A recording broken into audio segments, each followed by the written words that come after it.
Welcome to another episode of 17 County Podcast, where we spotlight the people, projects, and progress powering growth across our region. From business expansion to community revitalization, we bring you behind the scenes of what's shaping our future. We're proud to recognize the organizations that make this podcast possible. A special thank you to the dedicated stakeholders investing in local impact. Central Valley Ag, Clutie Incorporated, Overland Ready Mix, Collins Aerospace, Meade Lumber Company, and Perennial Public Power District. We're also grateful for the continued support of our financial stakeholders, Henderson State Bank, Midwest Bank, and York State Bank, who help drive business sustainability across the county. Empowering innovation and reliability behind the scenes, we recognize K-Junction, OPPD, and Nebraska Public Power District. Your support fuels the stories we share and the future we're building together. Now, let's get into today's episode. Today's guest is someone many people in your county may recognize from one of the biggest recent development projects at the Interstate Interchange, the new Fairfield Marriott Inn and Suites. But what I'm personally fascinated is not just the project itself, it's the person behind it. Kishan Chaudhari is incredibly young to already be leading a project of this size. And after meeting him during my first week at YCDC, I knew eventually I wanted to sit down and learn more about his story, his background, entrepreneurship journey, and why he chose your county for his investment. Kishan, how are you today? I'm doing well. How are you, Grace? Good. So excited that you're here. I'm very excited that you're here. Yeah, me too. It's nice to be invited. I appreciate you giving me the chance to talk about our project and what we've been working on. It's been a good 2 years, big project, first project at that. So it's been very easy with the help of YCDC and the city of York as well. Yes. And I feel like before I get to ask you a lot of the business questions, I want to get to know you first. And I want listeners to know a little bit about you. So maybe in simple words, can you tell me who is Kishan? I'm funny. As a 23-year-old, I've had a lot of responsibility in my life. I've always been taught by my parents to work hard, earn my money, not depending on others, but also depending on others for guidance and help and stuff. And they're the people that I fall back on all the time, always asking the quiet questions. Me as a person, I'm very outgoing. I like to hang out, do things. I like to talk. I love that because when I call you, you told me that. I love that. I love to talk. I like to gain information. I like to give information if anyone has any questions. I want everyone to come to me for anything that they need to. I've always just been energetic. I've never had a dull moment in my life. I'm always just going and going. But at the end of the day, that's just who I am. I like my own personality. I love that. And before we started the podcast recording, I know that you said that you flew here for a wedding. And can you tell me where are you really from? Because you're not from Nebraska. No, so I'm originally from Utah. I grew up in a small town in Vernal, Utah, which was 3 hours away from where I live now. Okay. It's 3 hours away from the capital of Utah, which is Salt Lake City. I grew up there for only about 2 years, but I was born in Vernal, Utah. Majority of my family used to live there. We were a tight community. I had almost everyone, either aunts and uncles and brothers and cousins and stuff that all lived in Vernal. So it was like my whole community in one spot.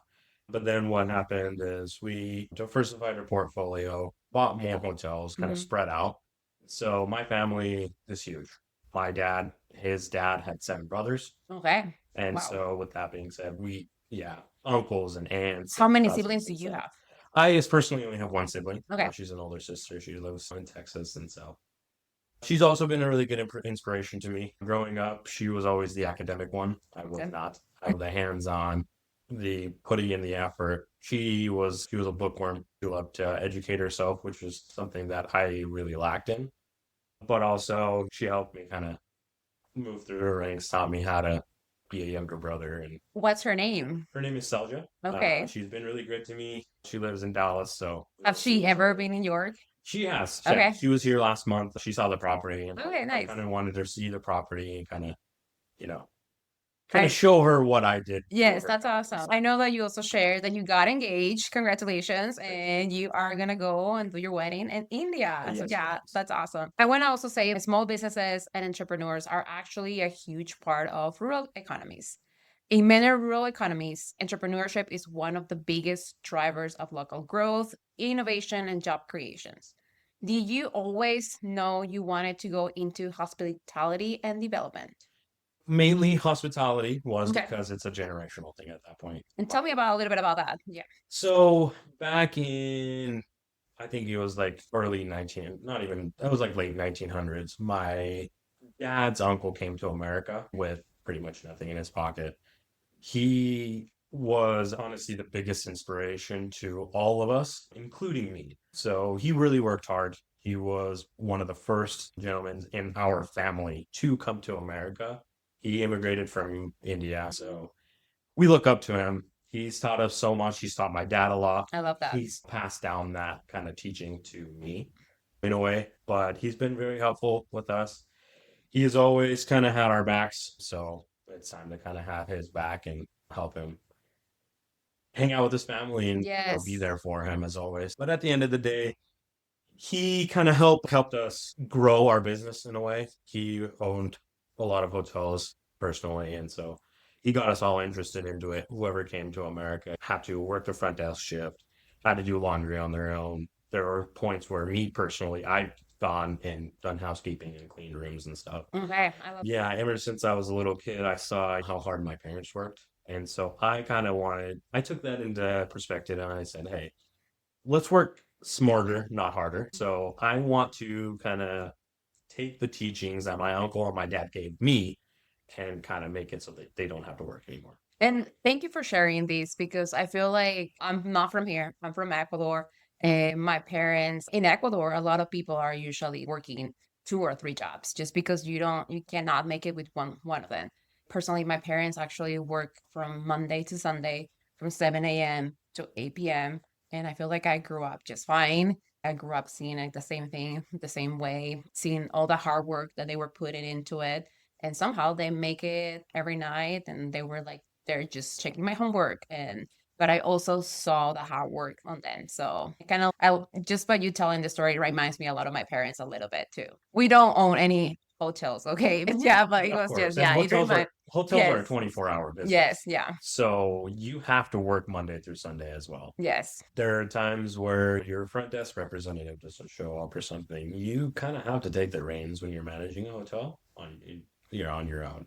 And what in our community, what we have done is our number one goal is to cut costs. Anything that we cut costs either goes back into the property itself or we take that into perspective and we invest in other situations, investing in another hotel or something like that. So we like to cut costs. So there has been times I've grown up in an apartment inside the hotel back when we were younger. I'm not the only one. There have been millions of people in the world that have lived in their own hotels and Yes. as an Indian American, that's kind of what we grew up to do, and that's where we've been.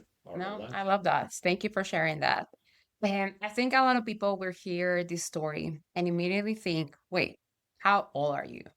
And so I remember when I met you, my first day, it was my first week I met you. I also have my notebook here. I want to show you in a second. It's literally full of notes. And I think somebody asked you, how old are you? And I was just like, oh my gosh, can you tell me how old are you?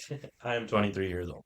So, what are some misconceptions now that I know that? What are some misconceptions that people have about young entrepreneurs? Honestly, people don't expect it. Yeah, They're you're right. thinking, hey, a 23-year-old should be in college getting their bachelor's degree or master's degree or getting fresh out of college looking for a job or a 9 to 5. I kind of wanted to break that cycle. And a lot of my family members have done that to where I'm going to be totally honest. I'm a high school graduate. Yeah, that's awesome. I've done 2 years, a year and a half, 2 years of college. Kind of look back at it. I was like, this is not for me. This is something that I don't want to be doing for the next 4 years. And then going into the hospitality industry when I'm going into that, essentially. Not saying that education is not worth it. Definitely is a really crucial aspect. Yes. Yep. But at the end of the day, I just knew, hey, hotels is something that I want to do. I want to develop. I want to own. And my parents and my family and my uncle had And that you had experience. experience. Yeah, you had experience. And I'm actually good for you that you knew so young what you wanted to do.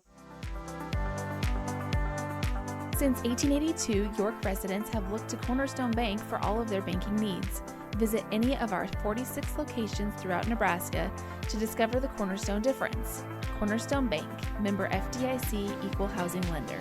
One thing I personally find interesting is that a lot of younger entrepreneurs today are willing to invest in places people may overlook. And rural communities can actually create huge opportunities when the right partnership exists. What do you think helped you gain confidence to take on something this big? The confidence was, I'll be honest with you, my dad. Okay. He Awesome. was my inspiration from the beginning. He was always behind me. Okay. He said Love that. it was a simple word, go do it. That is what we were told. It's go do it. If you need anything, call me. Or if you need anything, I will be your backup. He has, because from immigrating from India, his education was a lot lower. Same thing with my mom, same thing with a lot of people in my family.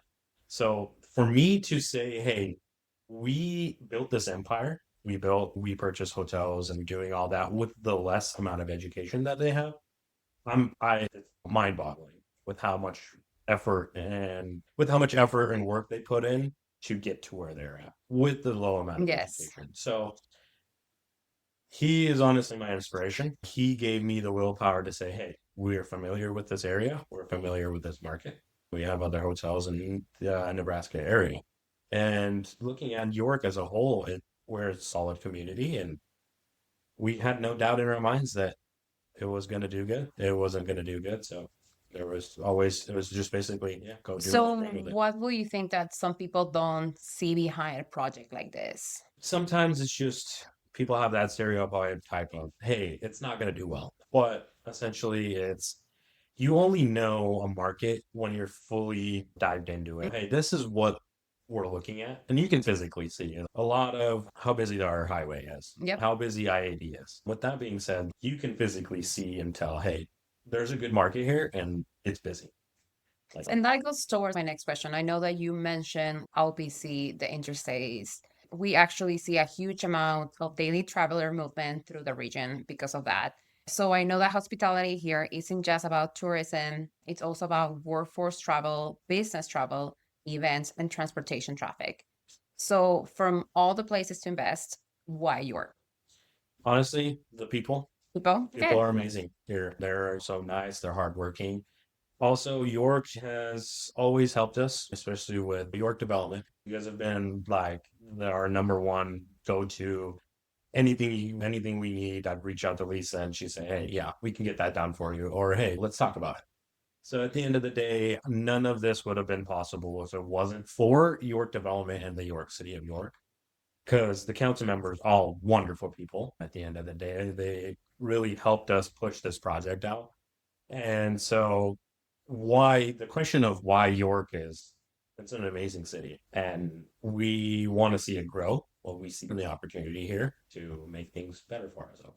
And I appreciate your words about talking about YCDC and about Lisa and the city of York. I came here 10 years ago and I feel the same way. Very blessed and very lucky that from all the places in the world, I ended up here. I also agree that partnership it's huge in a project like that. I have never done a project like you before, but now working here, I know that it takes a lot. It not only takes an organization as YCDC, an entrepreneur, but it takes developers, bankers, and cities. And so I know there's a lot of collaboration between all of us to do a project like this. Any other projects that you're working right now besides this one? No, not as far as projects as Okay. development or construction in a way, just because we would like to kind of see how it's been doing great. Okay, That's not that's an issue. awesome. But it's just more of kind of the capital wise. We've kind of put a lot of our money into developing this hotel. So nothing in the pipeline for now, but we are very happy with the results. And so maybe in the near future, we grow and expand. So, because I know that you guys just opened, like maybe a month ago, right? Was the Yeah, opening? April 16th was their first opening. Okay, I know groundbreaking was like maybe 2 years ago, 2024, Yes, maybe. around 2024. We started, I think it was October 3rd of Okay, 2024. I was just reading about that. It was 2024, so it was, yeah, almost 2 years. Correct. Yeah, that's awesome. It did take 2 years. First year was initially weather related. We had more snowfall than we did last winter in York. So just a lot of those caveats and things that were slowing down the construction of it. But once summer hit, we were rolling. Yeah, and it was beautiful. Yeah, I had that tour done with Sword Chamber. I know that we went my first week, Correct. and it was beautiful. That was back in January, so it was And not the quite. lobby wasn't even finished. Yes, So I know. yeah. Yeah, I had so much fun. Yeah, just checking everything out. You can tell how nervous I was my first week by my notes on that notebook. Everything you said, I was just taking notes. And so, from your perspective, how important are organizations like YCDC in helping projects move forward? Very important. Like I said, like I mentioned earlier, without YCDC in the city of York, none of this would have been possible. Without YCDC, it was more of Lisa's kind of background help. She answered any questions that I have, and any question that she couldn't answer, she went out and asked for me. So she went out and put her foot She out knows her on the stuff. I love that. put her Yes. foot out in the city and say, hey, this is who you can talk to further your cause and see where you're going. And if I can't help you, someone else can. And she directed us into how we can do things.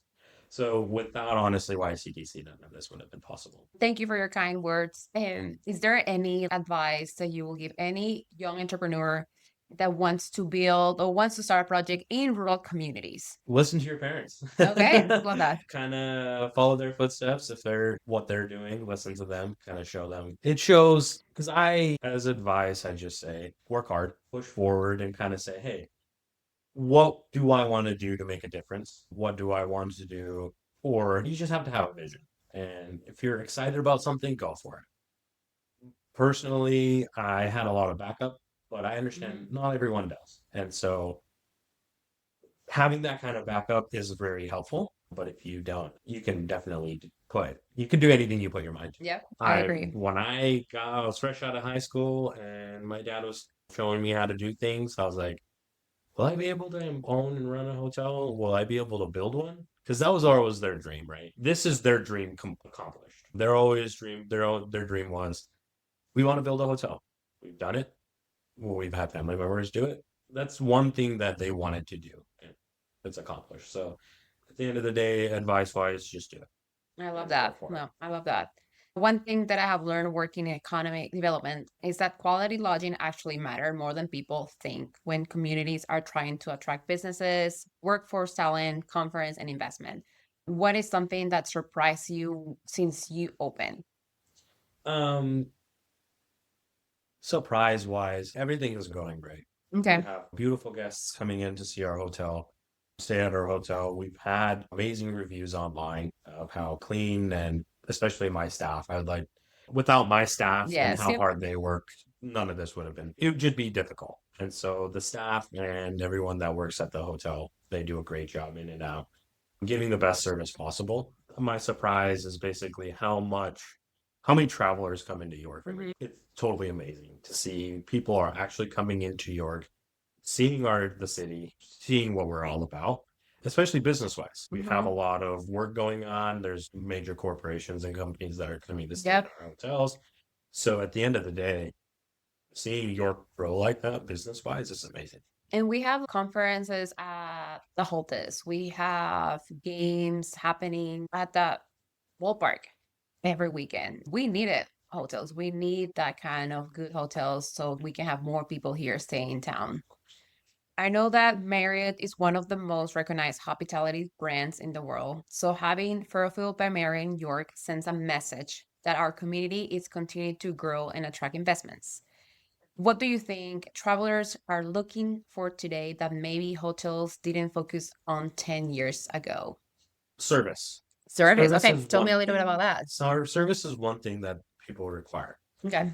If I'm driving 14, 15, 16 hours in a day, I'm tired at the end of the night. So when I go to a hotel, Me personally, if I ask the front desk associate, hey, can I get this or can I request something like this? They should have it available. And that's what my team at the Fairfield does now. Any requests, any issues, any complaints gets resolved immediately. And so my number one thing with hotels is service. If you provide great service, they're going to be happy. Your guests are going to be happy. You're going to have a higher satisfaction rate. But at the end of the day, service and cleanliness are my main goal. It always has been. I like keeping things clean, especially walking into a building. The first impression is the lobby. Yes. And essentially, lobby needs to be clean, and everything works itself out. What are your thoughts on technology? I know back 10 years ago, you probably cannot do check-ins. So 10 years ago, I remember my parents writing down physically on pieces of paper their information. Okay. If it was cash or credit card or something like that, they write it down and credit card gets charged and stuff like that. I've seen that. So going from that to working on computers and having their information pop up by a single phone number, Yep. that's awesome. Technology wise in the hotels, it's getting better. There's some hotels that have kiosks. So you can literally go at a McDonald's or a restaurant. They have kiosks so you can select your food and stuff like that. Now they have kiosks at hotels. So you can go, this person comes online, say, show me your ID, what room you would like, and then they would just give you a key and you walk off. But essentially, I'm not a fan of that because guest interaction just gets cut off. So physically talking to someone face to face like you and I are right now, it's better than doing something online or talking to a robot and that goes back to the service that you're talking about. Yeah. So that's a service thing. Yep. Because you don't get the instant service that you would if there was a front desk associate. And that is why our staff is amazing. And having that kind of quality service is what we strive for every day. Okay. I love that. I actually do this with every guest. They're called quick fire questions. So you can answer them very quick or you can just take your time. Okay. And this is just because I want to know a little more about you. So coffee or energy drinks? Energy drinks. Okay. What's your favorite city you have visited? City? My favorite city would be, honestly, Ogden, Utah, because I love it there. Okay. I live there. That might be a little like, oh, he likes his own city, but yeah. No, I love that. I love that. Favorite food? Favorite food has to be, I have a lot of favorite foods. Pizza. Pizza. Okay. I can eat pizza every day. What motivates you? My parents. My parents and my family. They're the ones who motivate me and keep me on track. I love that. One word to describe your county. York County, beautiful. Love that. Favorite thing about your community so far? Your community is amazing, honestly. Hard workers every day. They grind and they don't stop. Love that. Hardest part of entrepreneurship?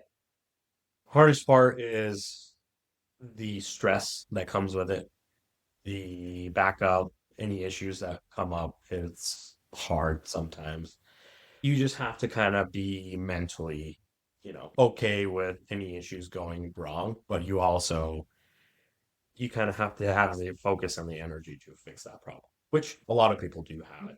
Me personally, I stress a lot, and so it doesn't really make it easy for me, but I do what I have to get it done. Okay. What is the biggest lesson you have learned so far? As far as the building itself or just in general, life, it can be life or... I've learned, like I said, work hard. Work hard? Okay. Because if you don't work hard, it's hard to move forward. Yeah, I agree. But also, just be nice and... Be kind. Be respectful to each other. At least I think of it that way. Yeah, I love that. And okay, this is funny. What's the first thing you notice when you walk into a hotel? I notice the faces of the front desk workers. Okay. So I could walk in and tell me a little bit about that, actually. Yeah. I could walk in, and if someone doesn't really look like they want to give service to you, as far as they're not in a good mood, which I get, life happens, especially in a hotel where you can have one unsatisfied guest that could probably ruin your whole day. But also it's about getting back up and putting a smile on your face, even if you're having a bad day, which people do that beautifully. And so I want to be there to help anybody out that is having issues or is having a bad day and just would like to talk about it. But that is one thing that I notice. And then if the floors are dirty, I noticed that first thing. Okay. And what's favorite part and hardest part of opening the Fairfield? The favorite part was the day we opened. Had a lot of support from the management company and the Marriott folks that came to train. They were lively, they were happy, It's awesome. and they were happy to help. The scary thing was just the construction of it. There was things that I was unaware of. There was things that I was worried that I wasn't doing right, but I also got that guidance from other hoteliers and other Marriott owners per se, and people that have done construction before, especially my father-in-law. He helped me out on a lot of that stuff, answered any questions I might have of just construction. But yeah, that was really the hard part, is just getting through construction without any issues. Okay. And this is a funny question because you're actually 23 years old, and I actually ask this question all the time. So, advice to your 18-year-old self. Finish high school, first Okay, of all, yes, because that's love what that. I did Yep. at least. But also just hang out, live your life, man. Yeah. 18 is way too early. You gotta get into the adult mode of things. Go to school, have fun, hang out with your friends. Yep. Make sure you remember your friends and family. Give them a call and tell them how much you care about them and love them. When I was 18, I was a total fool. Didn't know anything. I was always getting in trouble. Not anything too bad, but you know how parents are always on you to, hey, you got to do better. You got to do better. You got to do better. And then, like I said, listen to your parents. I love that. They know a lot more. So we think, And yes. at the end of the day, I would always be like, man, they don't know what they're talking about. But then I look back and say, if I didn't listen to them, I probably would be in a different place. I love how you honor them all over these podcasts. So Yeah, I put love them on that. I love They're that. amazing. No, I love that. They're awesome parents. Yes. And okay, so this is my last question. How many phone calls do you think you made during this project? A lot. I don't even have a number. I was constantly on the phone, especially when we're getting closer to opening. I'm calling people, yelling at them, like, come on, you're not even on site yet. Let's go. You know, Yeah, so, I love that. a lot of phone calls. And I still do. I still get phone calls and things that I have to get done. So it's never ending. I think what's exciting about this project is that it's just bigger than the hotel, right? It represents confidence in your county's future. Why do you think projects like this matter for the future of your county? They matter because it's basically getting more people to come visit. At Yes. the end of the day, people come to visit for, like we mentioned earlier, ball games. We have people coming in for just traveling on the interstate. But at the end of the day, it brings people to the county itself. Not even just county, like York City itself. I see it as a growing state. I see it as a growing city as far as people coming in, moving. With the housing development that's going on recently, you can tell that people love to move to York. And so at the end of the day, I just want the city to grow and see the potential that I did and grow in that sense. Yeah, I love that. And I agree. We are growing. And I think since I got this job, which I told you, and it's like actually 5 months ago, I started this job. I didn't realize how much your county is growing. And yeah, I am learning as well. And like I said, I'm very happy that I love your story, to be honest. I love your story. That day, I was like, oh my gosh, this kid is just 23 years old and like has a hotel. I need to talk to him. I love stories like these, inspire me. And it's just something I like be surrounded people like you, just because that energy that is contagious for me. And I really love that. So that's actually all what I got. So I'm very thankful that you had the time to come here, and congratulations for the opening. Yeah, thank you so much. We're open now. So, anyone would like to say we're open for business. So Yes. we appreciate everyone's business. And we want to see York City grow and the county grow as well. And hopefully we have more hotels and more development in the future. Yes. And I'm excited to hear everything about your projects. And so thank you so much for joining me today. Yeah, of course. Thank you so much, Grace. We're Yes. happy to hear you here.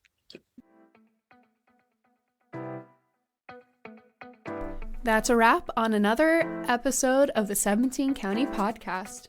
As always, thank you for joining us to explore the business leaders, community champions, and transformational efforts shaping our regional economy. A final word of appreciation to our stakeholders: Central Valley Ag, Clutie Inc., Overland Ready Mixed, Collins Aerospace, Meade Lumber Company, Perennial Public Power District, Henderson State Bank, Midwest Bank, York State Bank, K-Junction, OPPD, and Nebraska Public Power District. Your investment doesn't just support this podcast, it strengthens York County's momentum in innovation, growth, and long-term resilience. Until next time, stay engaged, stay informed, and continue supporting the businesses and partners that make our communities thrive.